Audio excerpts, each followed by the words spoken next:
as bearers of possibilities, right? As curators of reorientation, as custodians of narratives, we have an important role to play. Like you said, we need to dismantle, those psychological weaknesses that we have that is stopping us from tapping into our power.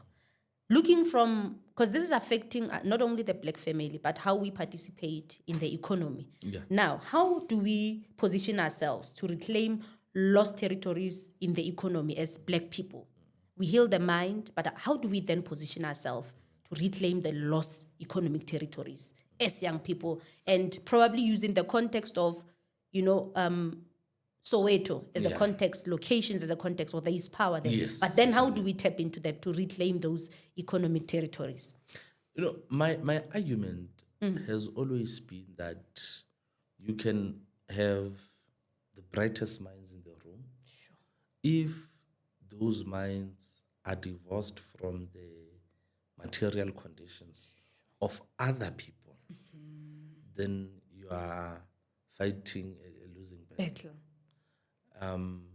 This is what we call the political and sociological imagination.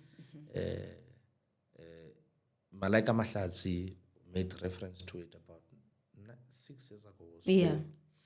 And it has become something that I embody. And the argument that I have made, because I even presented it at a number of places, that for example, you are an educator by profession. We do not only need educators who can teach how to read and write, but educators who understand that education for Black child is the greatest equalizer. Absolutely. Against socioeconomic ills. All right.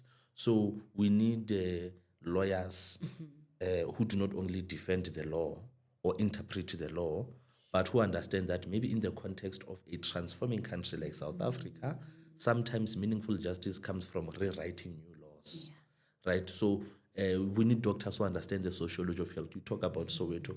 So you do not only need a doctor who will do clinical assessments and surgeries, but understands sociologically the environments in which they operate in, right? So that's the most important thing. And what affects us as Black people is that we separate ourselves from the material conditions that affect other Black people. So I made reference earlier, Karim. Go high when I grew up in Osnalibota.